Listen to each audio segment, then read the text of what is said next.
Ready, center. Locked on Auburn. Coach, I've heard you mention publicly before that everywhere you've been, you guys and your coaching staff has done a great job of turning around programs quickly on a timeline that's probably quicker. How do you rank the Auburn situation coming into your two previous stops? Easier, harder, as far as getting the timeline expedited? If you'll permit me, I would love to. So when I took over at Arkansas State, they had never had a winning season since going FBS. And we won 10 games in year one, won the Sun Belt Conference. Then we come to Ole Miss, and they had not won an SEC game in 2 years.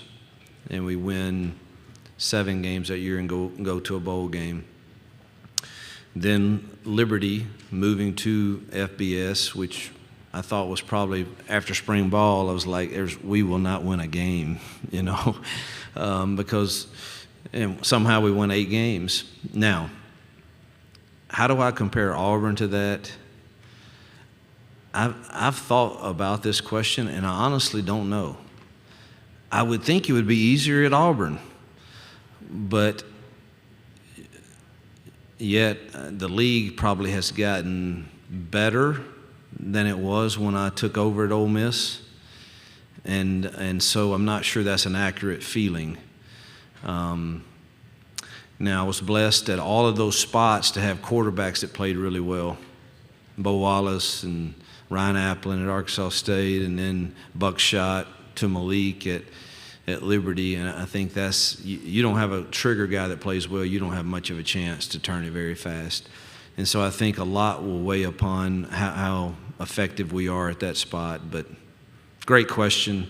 We have had success doing that. I hope that continues. Coach, left side, third row.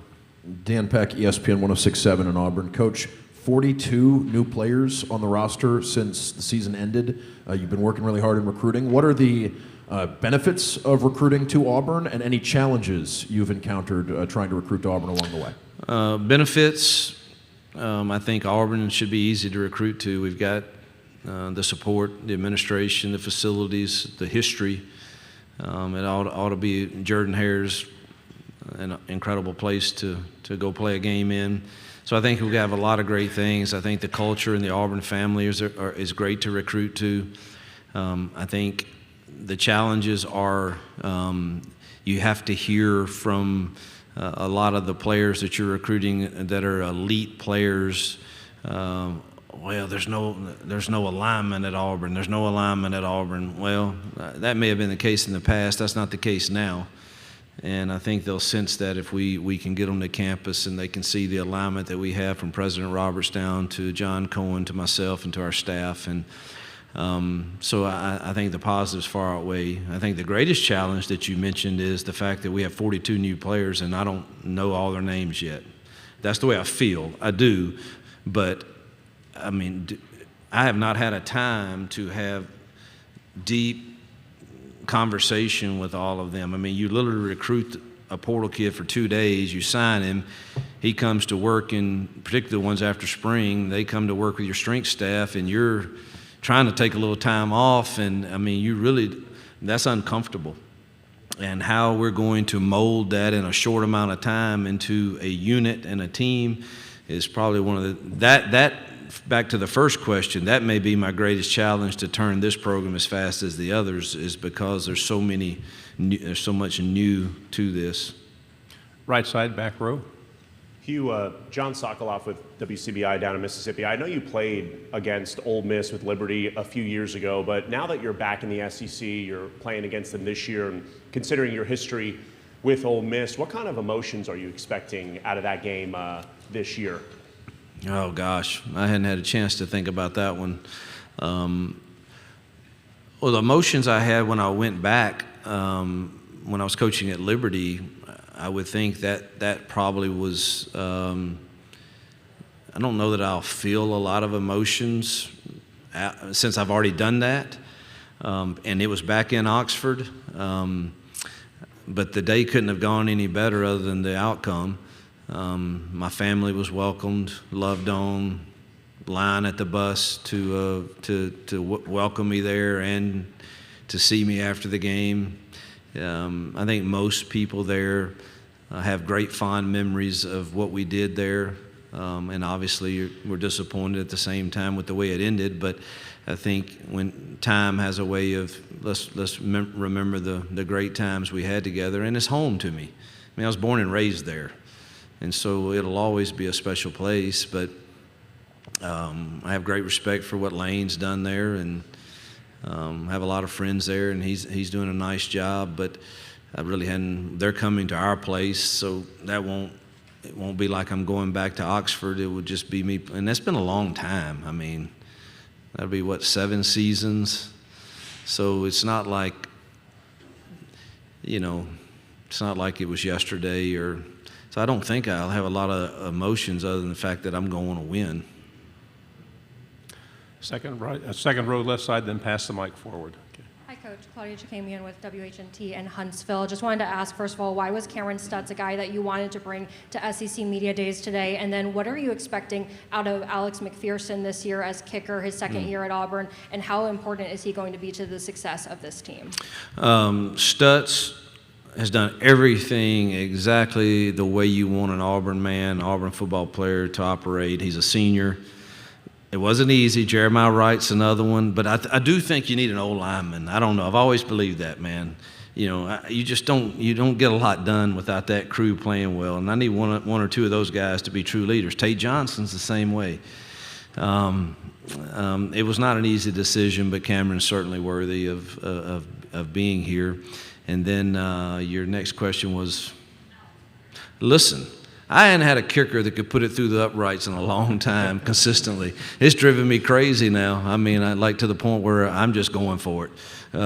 And look, we hadn't had a game yet, so I'm not. But in spring practice, I was like overjoyed, like every time we kicked, like, oh my gosh, I got a kicker. This guy can put points on the board. And that's the way I felt about him after spring practice, and hopefully that continues throughout the season. Right side, back row. Corey LeBounty, WNSP 105.5 in Mobile, Alabama. Coach, you've been on the job close to 8 months now. What have you learned most about the Auburn culture, and what fascinates you most about the Auburn program? It may be the most welcoming, friendliest. Listen, we love we love the community. We love our church there. It's been incredible. Our pastor Miles has been awesome. My family is all there, so that makes it better for me, truthfully. I don't know. I feel like I'm the luckiest coach to have, 2 of our daughters are out of school and married, and to have them there, and then our youngest to be a student there, and us to all get to experience this together probably makes it better. Not that the other places haven't been. We loved our time in Oxford and have great friends there, and Lord, our time on Liberty Mountain was incredible too.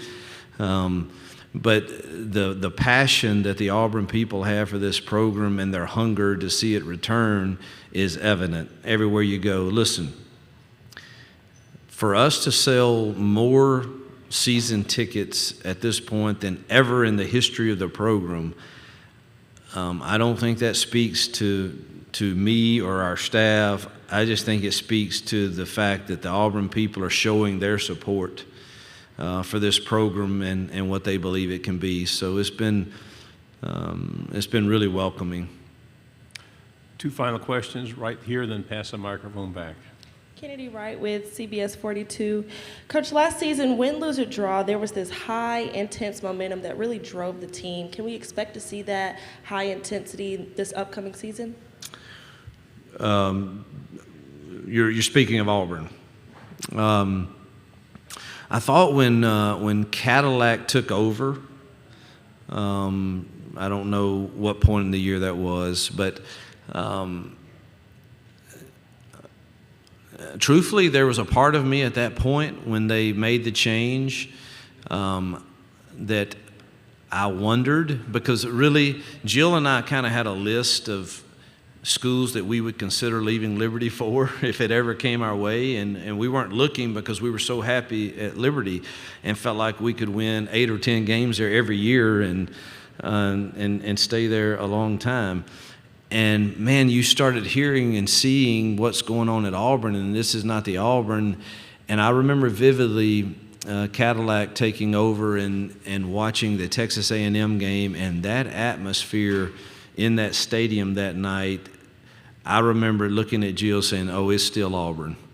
And so I hope the passion that you saw there, that I witnessed there, that they played with down the stretch, competing against the top teams, I sure hope that's a staple of something that we can constantly recreate every Saturday.